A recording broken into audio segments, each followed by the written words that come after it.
When it comes to syndicates, Highclere Thoroughbred Racing are the original one, and they're still one of the best. We've come here to beautiful Highclere Stud on the outskirts of Newbury because today is their annual Yearling parade. What they'll be doing is showing off their recent purchases from Tattersalls to prospective owners who are in there, along with a few celebrities, and hopefully getting them very excited about the season ahead. As I said, it's a Yearling parade and it's going to start right now.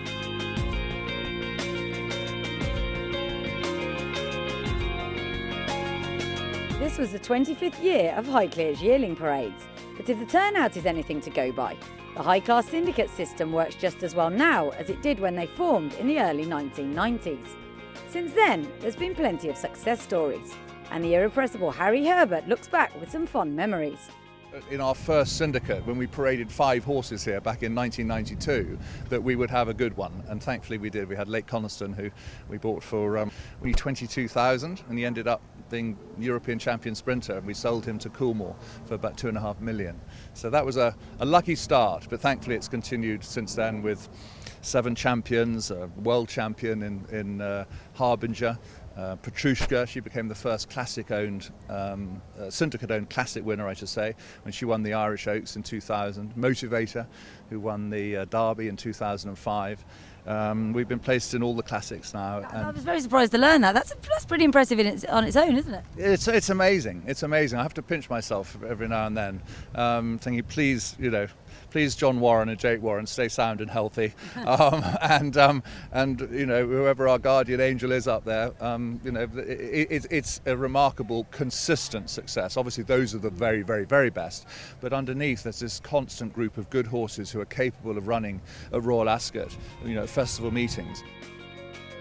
This is a big weekend for the Highclere team, with some 500 owners and potential owners inspecting the yearlings over 2 days. It's incredibly exciting. It's also very nerve-wracking, Laura, because there's lots of things we don't know, like is the weather going to be all right? Are the horses going to show themselves? Is anyone going to turn up? And if they do turn up, are they going to buy or have they just come for the lunch? So thankfully, it's gone incredibly well, and we've been blessed on all fronts. Highclere has 8 syndicates, comprised of either 1 or 2 horses, in place for the 2017 season, all of them named after famous Olympians. One of them, legendary New Zealand eventer Sir Mark Todd, was on hand to take a closer look at his representative. Tell us how this came about, the syndicate's named after you. Well, Harry Herbert rang me up and said, would I mind if there was a syndicate named after me, and as I'm a keen racing enthusiast, I was only too happy. And have you had a look at your horses? Are you impressed? I've had a look. There's only 1 horse in the syndicate. He's a colt by Kodiak, and he's a really strong little fella, and he looks like he should get up and run early. So fingers crossed for everybody in the syndicate. You'll be following quite closely, will you, next year? For sure, yes. And it's going to be trained by Richard Hannon. I just had a word with him, and he likes him. So we'll keep a close eye on it. In total, 11 yearlings were paraded, largely behaving impeccably, as Harry and bloodstock guru Jake Warren explained how they came to be here to the prospective owners. This year, most came from Book 1, which is incredible. John and Jake Warren work this incredible system. They are so picky about what they buy, but they've done all their homework, all their research beforehand. They've been around the stud farms in Ireland, been around the stud farms in the UK, probably looked at over 700 horses before the sales actually start, and so they know the horses intimately.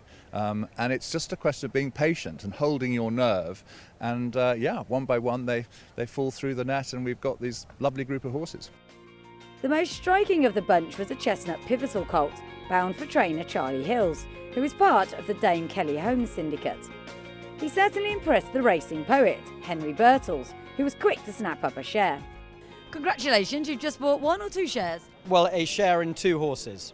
And it's very exciting, very, very exciting. I've been involved in one already this year called Banish, and he's a huge trier. He's always thereabouts, and my eye was taken by this one because he reminded me so much of Generous for obvious reasons, with his flaxen mane and his flaxen tail, and the other one's by Teofilio, and very, very exciting. Yeah.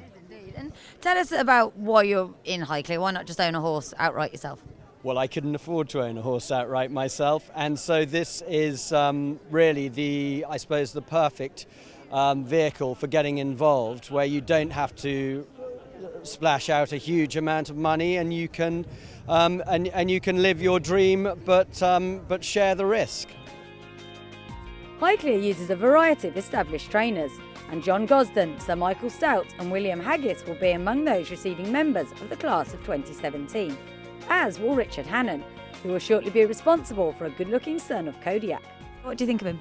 I loved him. I thought he's a very good mover, and he's by Kodiak, so he's what you call an early death. You know what you're going to get, and if he's around and winning races April, May, June next year, he could well, be an Ascot 2-year-old. But love his temperament, and lucky to have him.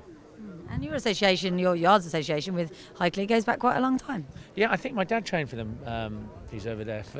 He was in the first year, so 25 years ago. So we know how they work and they know how we work, and we've always been very lucky together and had a lot of success. So hopefully this fella, he better continue it. Also on hand to take a closer look at his new recruit, in this case a Teofilo colt, was classic winning trainer Hugo Palmer, who has enjoyed success this year for Highclere with Kempton winner Banish. He was keen on his new colt, who was more of an old friend. I remember him very well from the Yearling sales. I loved him then, and I love him now as well. Really, I remember when the hammer came down and I heard John Warren had bought it, I thought, God, fantastic. I hope that means there's a chance it might be a Highclere horse and might be coming to me, so I'm thrilled that he has. Brilliant. And what sort of type do you think he'll be next year? I think he looks like a lovely sort of strong midsummer 2-year-old type, and he's got the size and pedigree to develop into a lovely 3-year-old as well. Before we left to gatecrash the owner's rather impressive lunch, it was time to pin down Harry on the all-important question: when will we see Highclere racing in Dubai?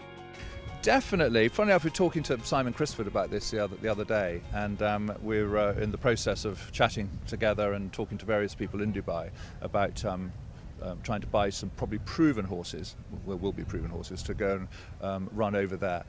It may not happen with this current crop coming to the horse and training sale, but it's something that we very much hope to start at some point next year, the buying, and having a sort of Simon having a satellite over there. He already races horses there, but actually having some Highclere owned horses, and again giving people the opportunity in Dubai to come into our syndicates that will race obviously close to home. But having said that, people in Dubai can come into these syndicates and have huge amounts of fun, because the information flow that we provide it really is second to none.